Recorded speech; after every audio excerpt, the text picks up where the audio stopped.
Welcome back to another If the Spaghetti Sticks podcast. I'm your host, Lauren, and my podcast is different from all the other podcasts because I talk about random things in your 20s, and I also go on walks through nature because it helps me to talk and do podcasts. My camera's acting a little funny this morning, so bear with me. Also, there's a bunch of turkeys out. It's mating season.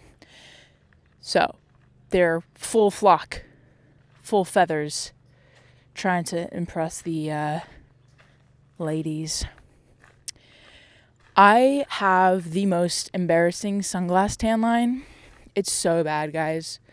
Like, literally, I wore sunglasses. I didn't wear sunglasses today because of how bad it looks, but I did wear a hat because it does get bright, and I also want to protect my face as much as possible. But I mean, I like protecting my eyes, so just wearing sunglasses helps. Also, the Big Daddy method of when you wear sunglasses, people can't see you, and it makes you feel like a whole different person, and it ultimately gives you more confidence. Anyways, but yeah, so now I'm sad because I'm trying not to wear sunglasses because of the fact that I have such a bad tan line. It's just so bad. And I also got my hair cut recently, which means half of my face is like tan and the other half of my face is just regular skin color. So I have a mismatching two-toned face. Okay? Summer. This is what happens when you work outdoors all the time, every day. You just get tan lines and it's embarrassing. Luckily, I already have a girlfriend. Otherwise, I would not be able to pull. It's not going to get any better either because I'm going to be working at a summer camp. So I'm also going to be wearing more sunglasses and hats and sunscreen, obviously, even though I hate it because it's so oily. Outdoor jobs. I have a Patreon page. If you want to go check that out, I would love it if you did, because I post my photo collections. I'm a photographer. I like to post, photos, my collections, because not everything can go on Instagram all the time. I post shorts, like little short, funny things, short videos. And I post weekly videos too. So if you want to be a part of that little clan, you can go join that. It's over on Adventures with Lauren, patreon.com. And it's so much fun. I'm moving soon, so that would be a really big help to help me move. I'm moving across the country yet again. And so this one's going to be bigger and better than the previous time to get here. So if you guys could help support the move, that would be greatly appreciated. I want to talk about stuff that I saw the other day.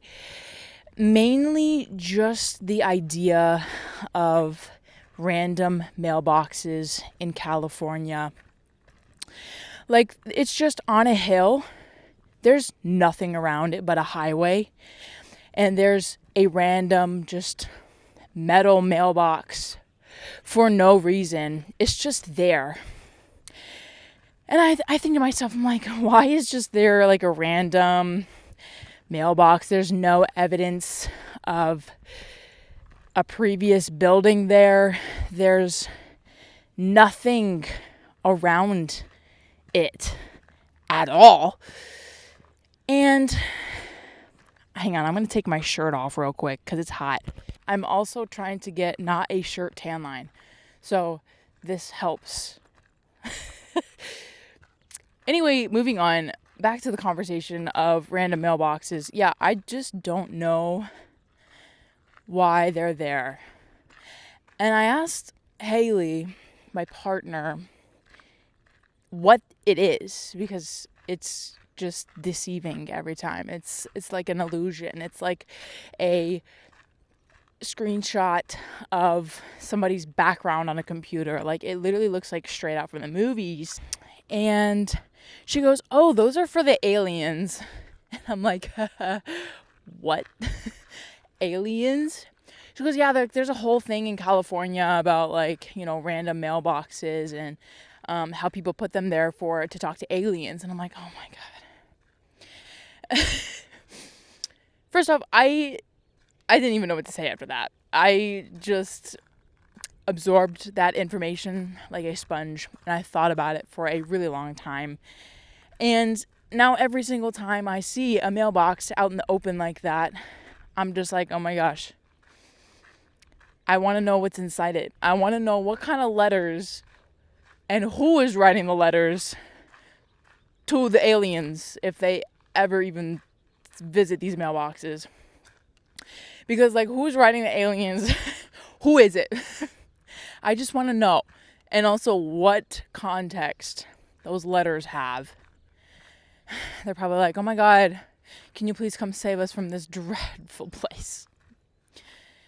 Anyways, when I heard that information, I was just like, aliens, I feel like would never come and visit our Earth.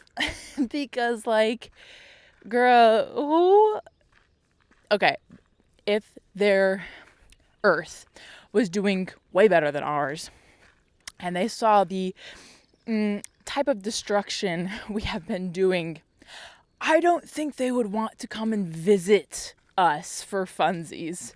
Like, they know we would probably capture them and put them in, like, this scientific jail so we can do testing on them. They know that. So I feel like they will not want to come to Earth. Also, it's a disgusting place. Who wants to be here? Anyway, so, yeah. I'm talking about, like, you know, Area 51 stuff. I haven't really studied it or watched any documentaries about it, but I know about it. And, yeah, it's just like that, right? They set up a whole scientific thing and they're like studying it, and, you know, the aliens see that and they're like, oh, maybe we shouldn't go to Earth because they'll capture us and keep us hostage until they know how to recreate us, make us into AI, and send us out into the universe to destroy everything, you know? So, you know, when people tell me that they're trying to communicate to the aliens, there's no belief that they're ever reaching them, because, again, nobody wants to come to Earth that's from the outside, because Earth is dying, as a fact. And yeah, I just don't foresee, you know, aliens coming, even if they're nice. You know, I don't see it happening. Because we've created our own destructions and now we're living in it. So, you know, I don't think that the mailboxes actually work, but I would love to read the content in some of those letters, and what they, you know, consist of, because I don't know. I don't even know what I would say. I'd be like, dear alien, what is it like having the ability to have this kind of power over Earth? Everybody knows about aliens and other Earth and different dimensions. What is it like having that kind of power? And also, will you actually ever come and zap somebody up and take us hostage? Or will we have to do vice versa? Or, like, what's happening with that situation? And also, is your Earth a lot better than ours? If so, please send me a DM, and we'll talk more. Gosh, yeah. Life is crazy. You know, the more you get older, the weirder things get. And I don't know what makes everything more weird. Is it the fact that I'm just getting more knowledge and things just don't make sense? Or is it because I just, you know, as a kid, I just kind of secluded myself into my own worlds, imagination worlds, and it's not at all what this Earth is like, what, you know, what society is actually like. And, you know, I just also surrounded myself with a bunch of Disney Channel shows. And again, that is not exactly what life is. So maybe these kid shows are just keeping kids young and not having them worry about, society and things like that. Because ultimately, it was nice not knowing worldly things. Because once you know it, it sticks on you like, poop on your shoe. Like, it's gross. You can't not unsee it. And once you start learning about how deceiving and power hungry Earth is, it's no bueno. It's not good. And then you're scarred for life. So, and you have to also think about these things when making any decision in your life. But yeah, I honestly much rather just have the mind of a kid and have my head in the sand, worry about my own little delusional fictional worlds, and move on with my life, That's why I'm making movies. That's why I want to be in movie production, because I can make something fictional, fantasy, and have someone lose themselves in a movie, totally fictional, a world, and, not be in this one. So that's why I love making movies. And I want to be in the movie business someday, which I don't know if that will ever come, but, we'll see how far we can get with it. Yeah.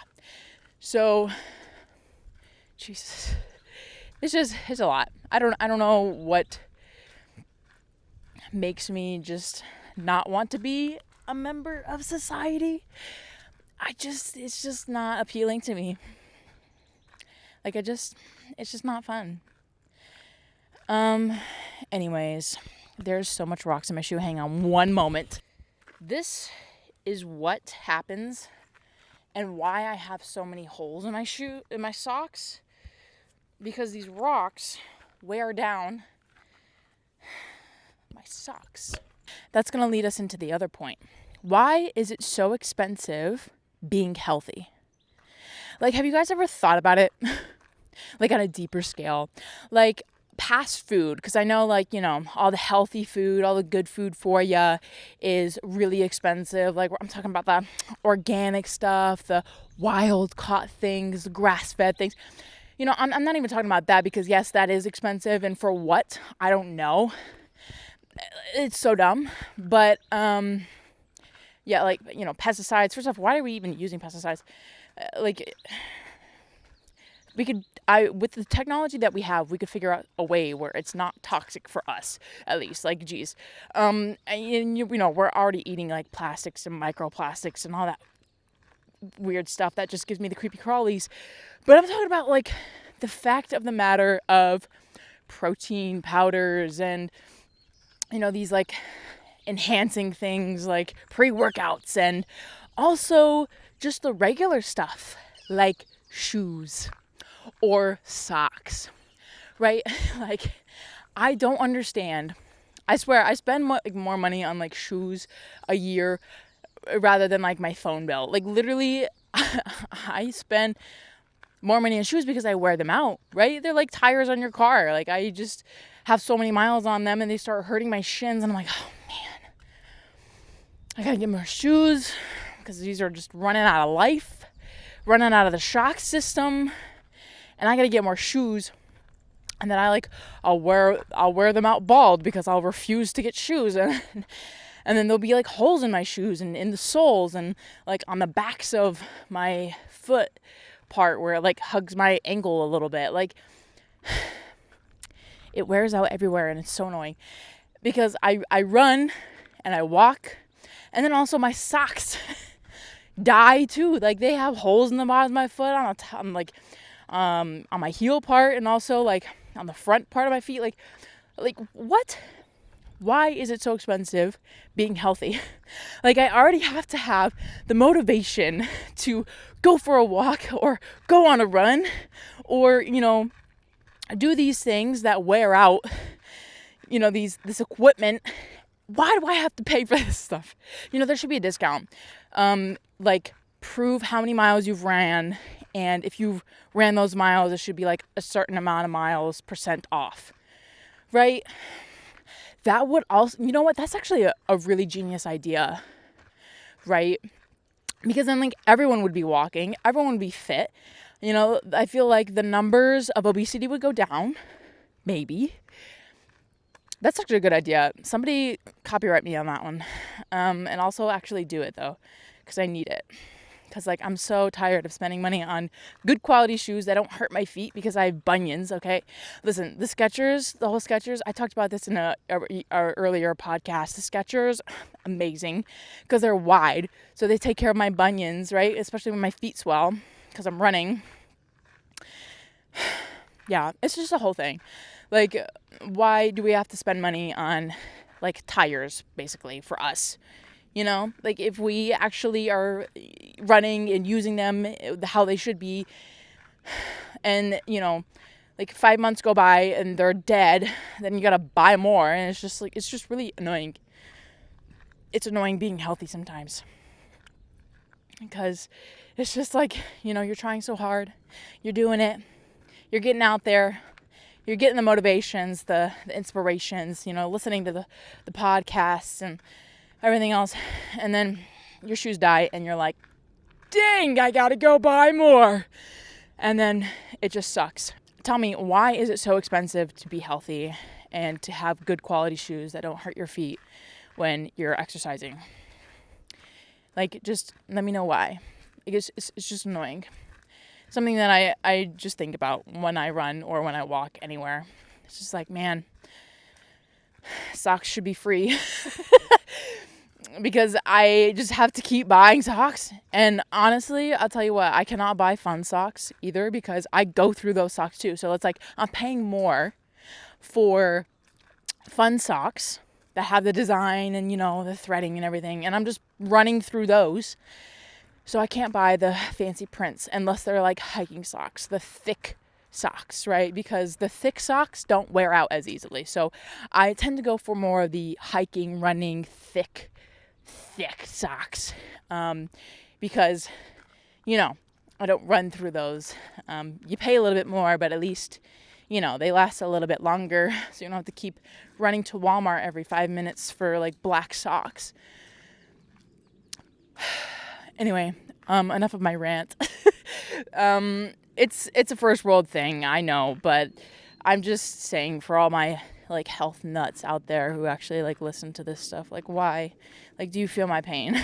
Like, it's terrible.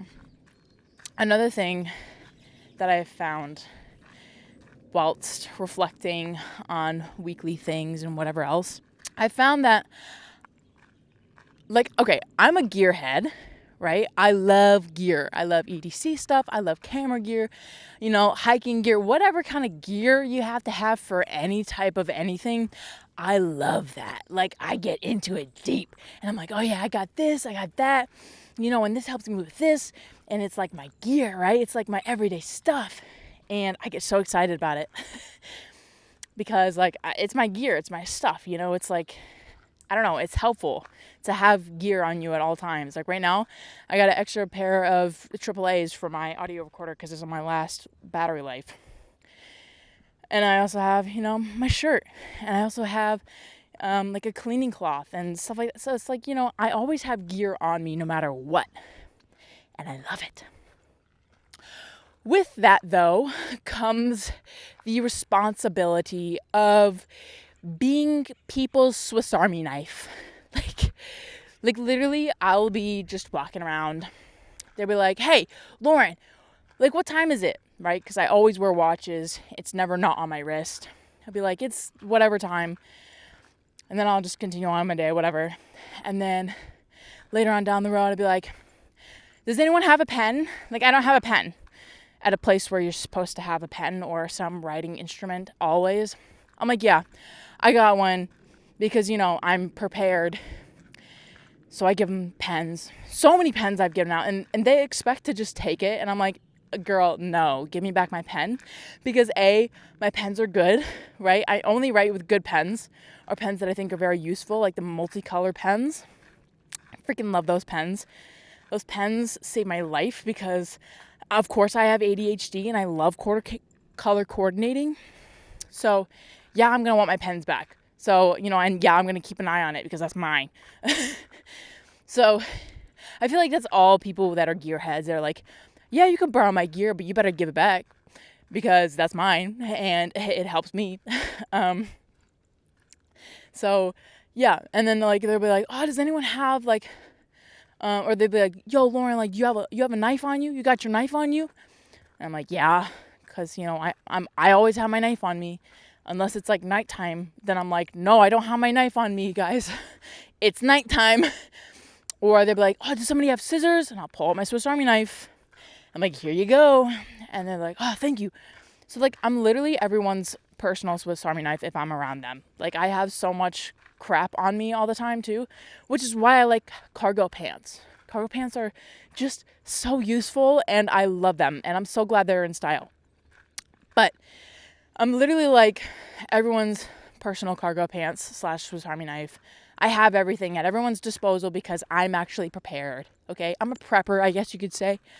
I like being prepared for the ultimate survival situations because I watched a lot of those videos as a kid.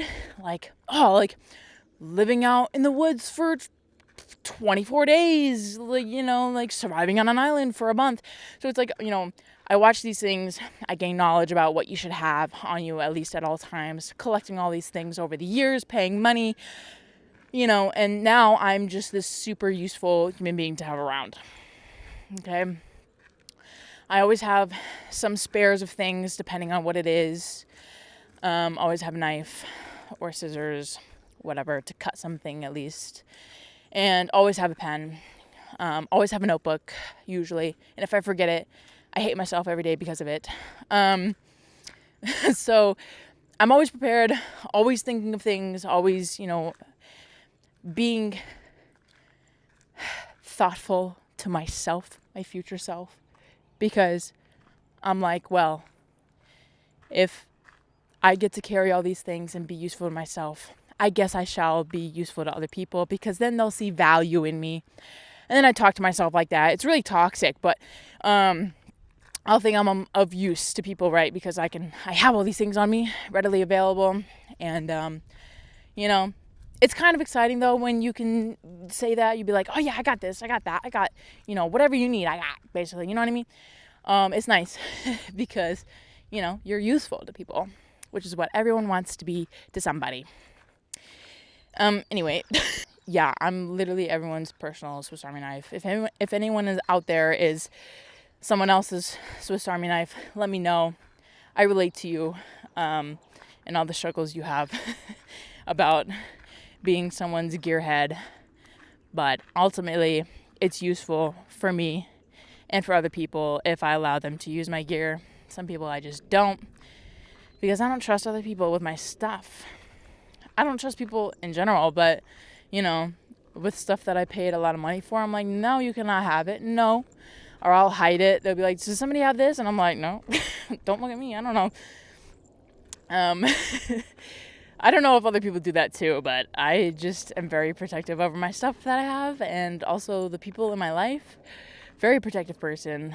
And I think that that comes with just growing up, having something to always protect, Like for me, I grew up, I always wanted to protect, my family. I always want to make sure my house is safe. And, I protect my friends and stuff because, I was what you consider a misfit when I was in school. I was somebody who fit in but didn't fit inside. You know what I mean? Like, you fit the whole stereotype thing. But you don't fit mentally into it. You're just not there.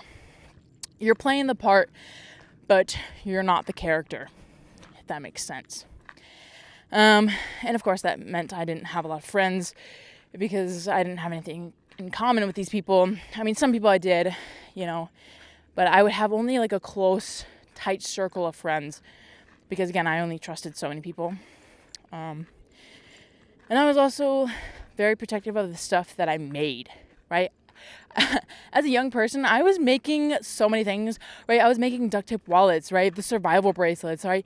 I was selling the stuff too, right? I was like, my stuff is my art, my crafts, my tools, they have to be like protected because they're the things that help me make me, you know what I mean?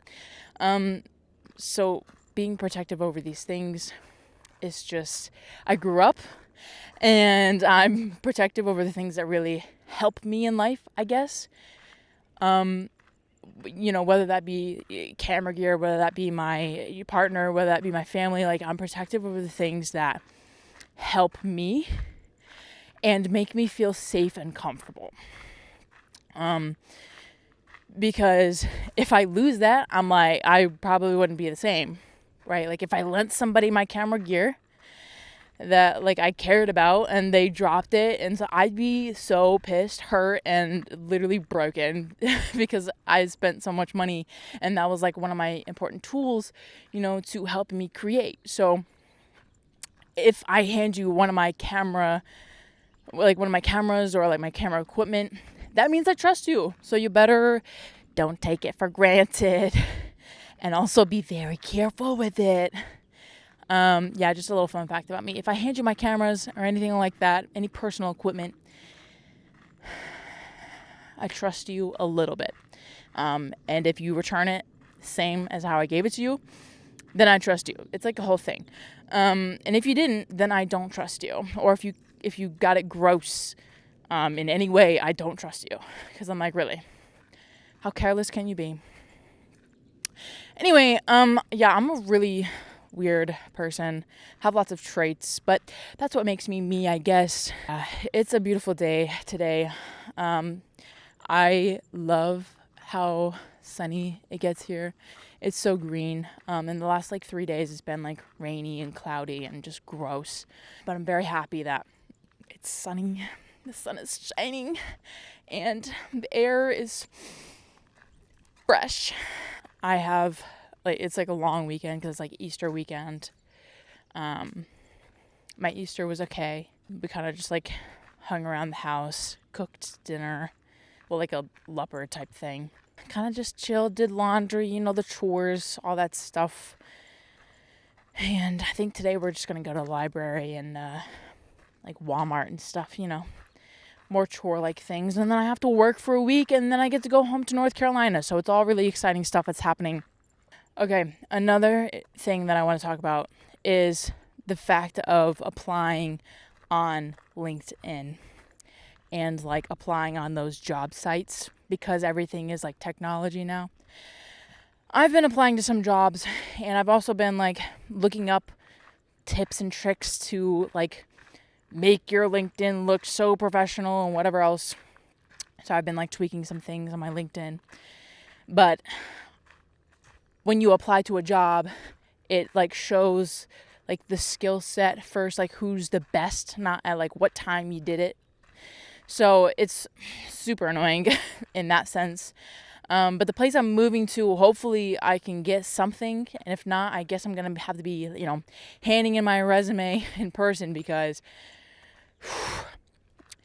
I think this is the first time where I have to really get specific on applying for things, because I've always just kind of applied to everything and then just kind of went where that job was. But now, since I want to move to a specific location, it's hard to get a job specific to it, especially on places like LinkedIn and stuff like that. It's a lot harder, but luckily I'm jumping the gun, right? I'm starting to apply now, and I'm going to continue applying a lot more, I think, in the summer, because it's going to be closer to the dates where I have to, go and actually get a job.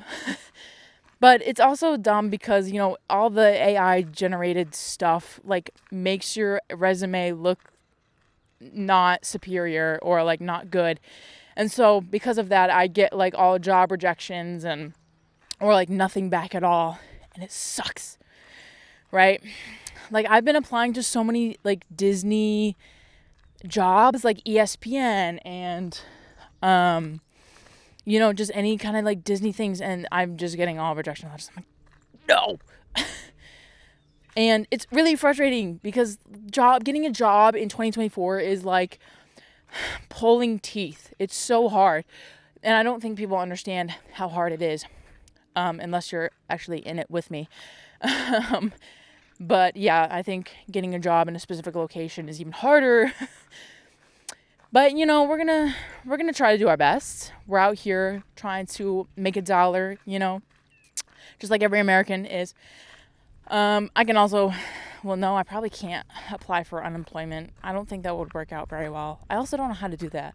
Also, I don't think I'm fully independent since I'm on like certain insurance and stuff. I don't know how any of that works. Okay, listen, they don't teach us this stuff in school. Probably because if they did teach us that stuff in school, we would have a jump on society and find all the loopholes, and then therefore the government would get less money. So, I don't know. That's probably why they don't teach us that stuff.